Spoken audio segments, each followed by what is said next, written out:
Hello everyone, and welcome back to my channel. I haven't made a video in quite some time as I've just been very busy cranking out patterns. And one of the new series that I've introduced in recent months is the stained glass effect patterns. I am now currently working on a monthly pattern with the stained glass effect. And what is different about these than your usual pattern is that it incorporates acrylic paint. You can absolutely just use embroidery thread for the parts that I have chosen to paint. However, I feel like it just really helps capture the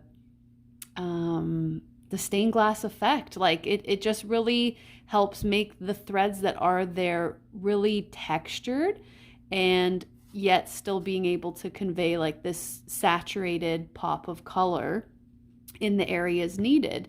So the question that I do get a lot is, how did you do this? I always answer with, it is acrylic paint, but I realized I've never shown exactly how I do it.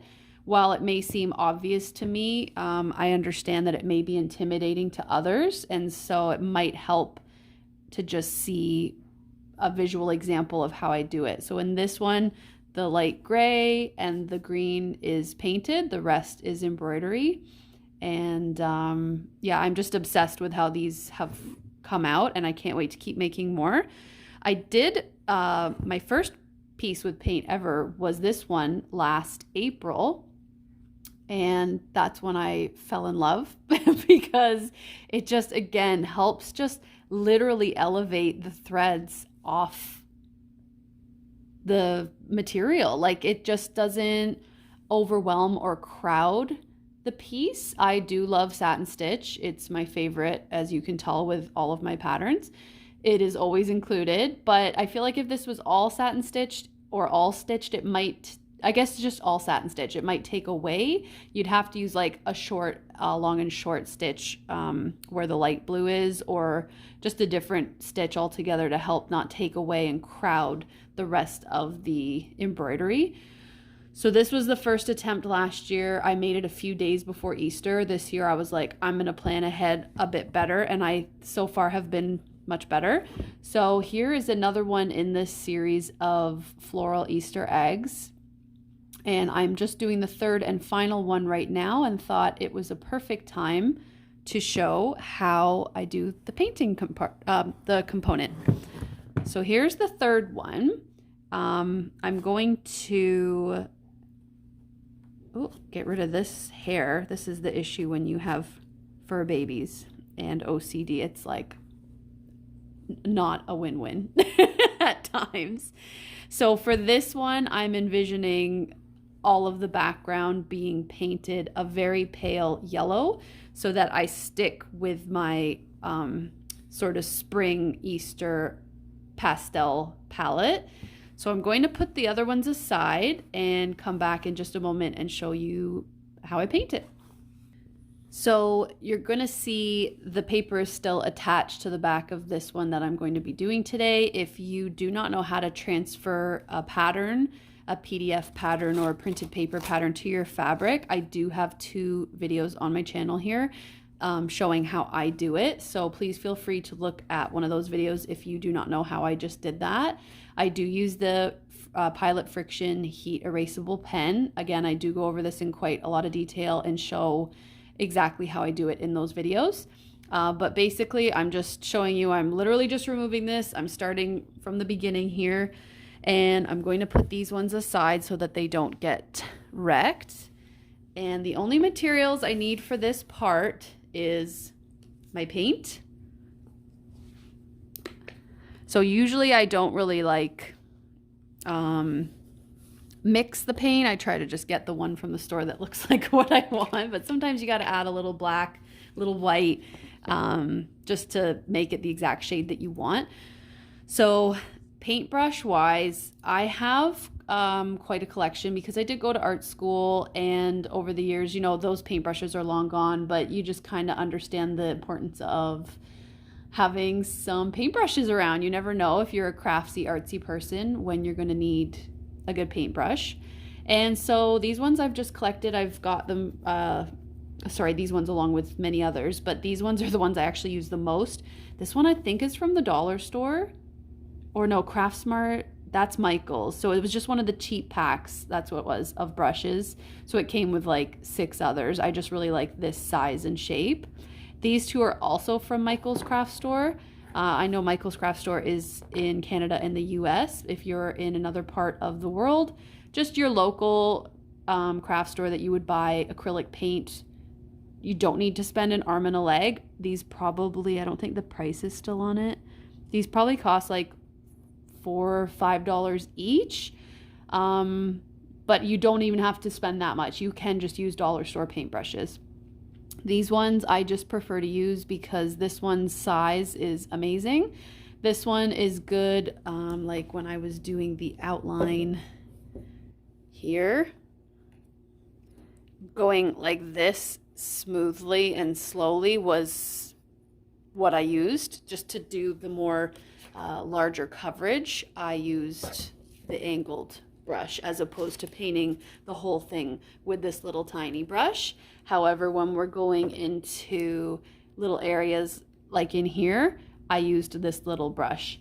Now that being said, depending on the color that you're using to paint, you really don't even need, you could just like go completely over the whole surface, because I'm going to use a light yellow. I could do that today. The reason I'm not going to, and I'm going to actively go around each leaf, I will absolutely be painting over all of the stems and the dots, because like who has time for that? And you do want the overall look to look smooth and not like all blotchy with your paintwork. The reason I don't just paint over the whole thing, because I will be stitching over it, and as long as I can see my pattern through it, you could do that.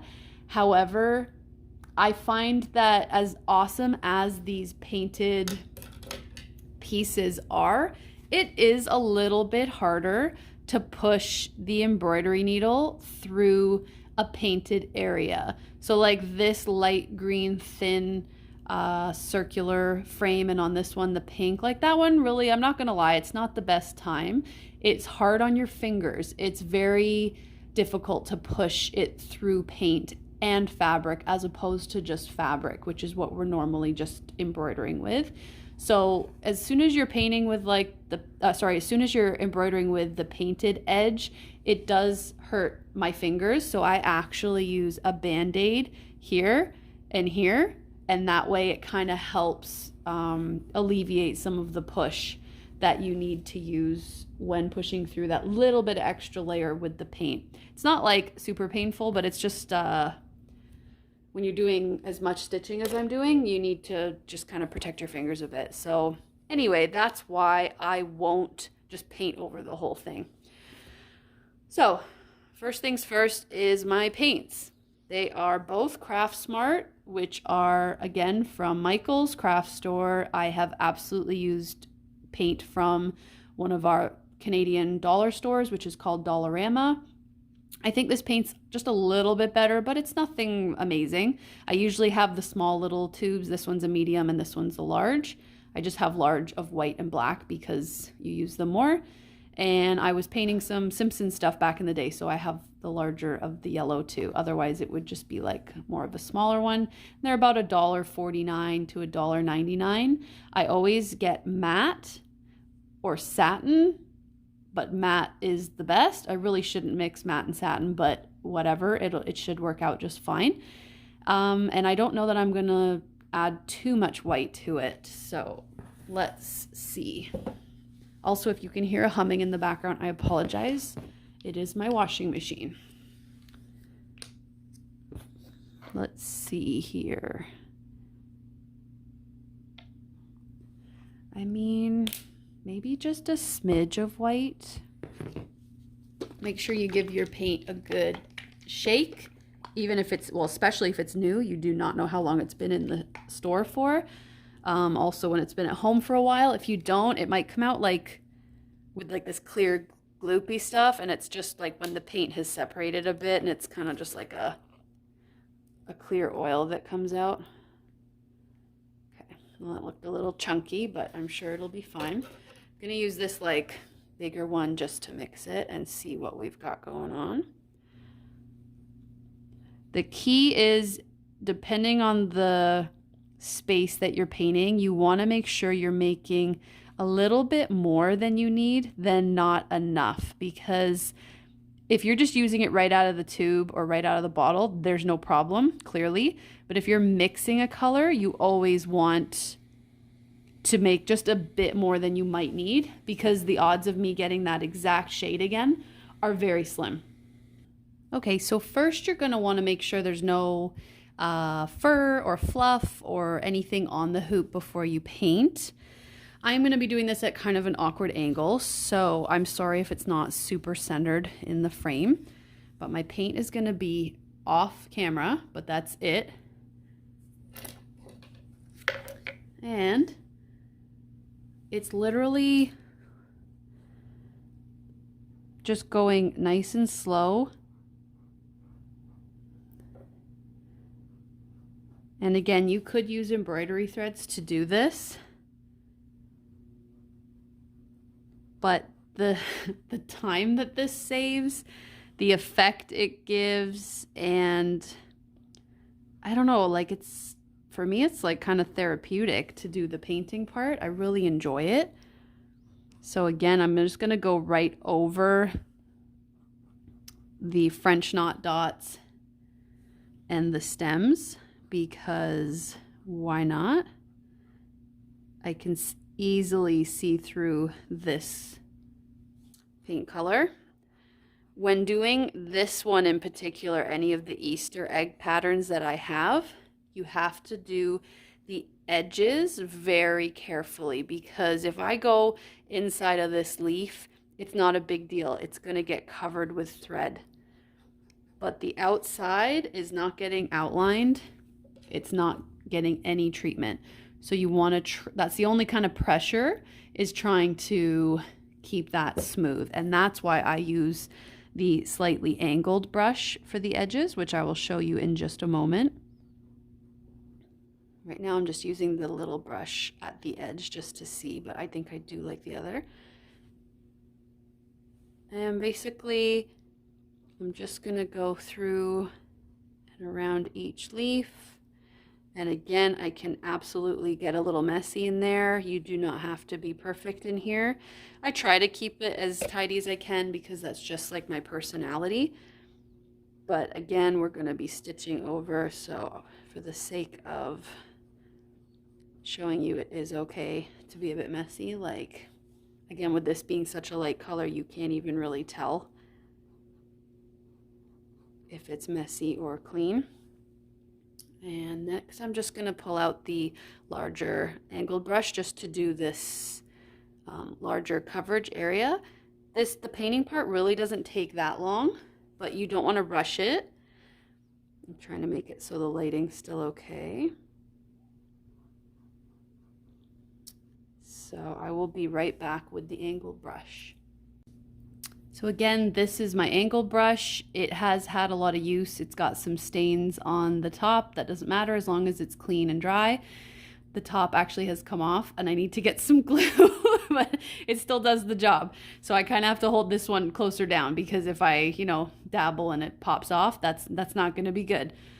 But it does the job. So I'm just using X amount of paint. And sorry, again, this is very difficult to do it off to the side, but on camera centered.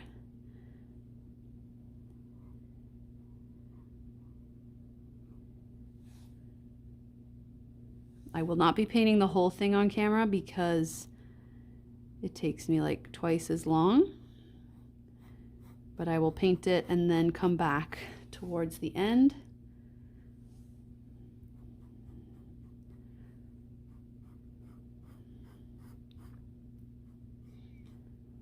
Now you could be here watching this video because you bought one of the monthly stained glass patterns. Please know, obviously it does not look like this Easter egg. However, the painting component is identical. You're still painting the section first. Oh, sorry, that's really off-centered. You're painting the sections that are painted first. So here it's this light gray and the pink background. You want to make sure you catch all of the little sections too, if there are any. I'll paint that first, let it dry, and then start your stitching. So it's the same idea. If you paint over into the other section, it's not a big deal. You're going to be stitching over it. But again, I just try my best to keep it tidy because I feel like it does help a little bit, a little easier to embroider after.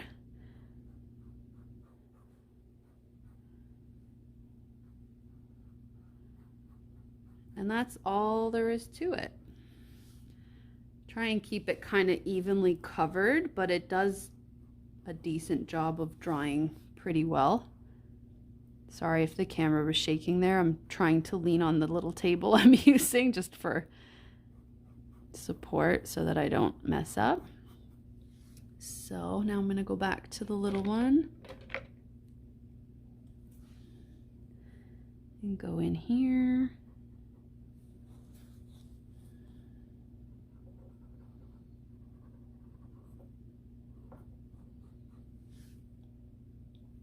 I'm sorry this video took me so long to get to, but doing the monthly pattern now with the stained glass, I figured it was necessary because they are so much fun. I find this like so, like as I've already said, like just such a great visual addition to the hand embroidery that not all of my pieces have it now, but I am using paint a lot more. And instead of people being intimidated, I just wanted to show them how easy it can be. Your first time, like anything, might be a little more like, oh, I don't know what I'm doing, but like this is it. So don't fret.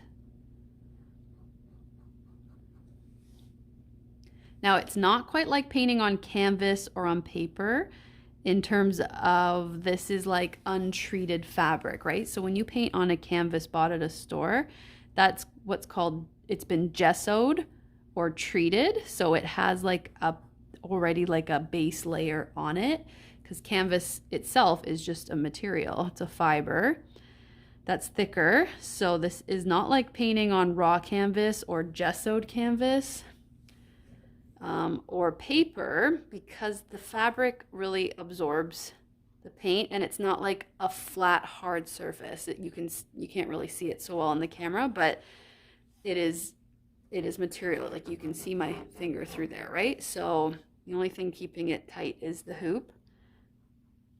If you somehow got here and you don't know what the heck any of this is, again, check my channel. I have a lot of intro to embroidery for beginner videos about how to transfer your pattern, how to prep your hoop, how to do a few basic stitches. So I encourage you to go check that out if you do not know what this is.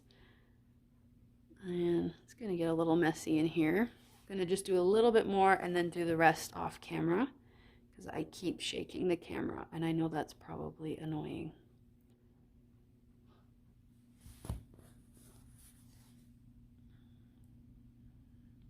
Whatever. I'd rather it be smooth and covered a bit. Stitch over it. All right, I am all done. You can still see some wet brush strokes. They will go away and become just solid matte paint as long as they're remotely even. You can't just leave like huge blobs on there, obviously, but yeah, you can see certain sections where I definitely just went over the flower petals, the leaves. It is totally fine, like I said. Again, I cannot stress this enough. For this series with the eggs, you have to just take your time on the edge because there are no cover-ups on the edge, whereas the florals we are covering up. So it's okay that I did that and that. Those are all okay. But you really want to keep the clean outer edge the best you can. But that's all there is to it. I will absolutely put a detailed clip at the end of this one in a day or so when I am completed embroidering it. so that you can just see this is the before and then you can see the after. I hope this was helpful for those that were slightly intimidating by using paint in their pieces. Again, please don't be, at least give it a try before,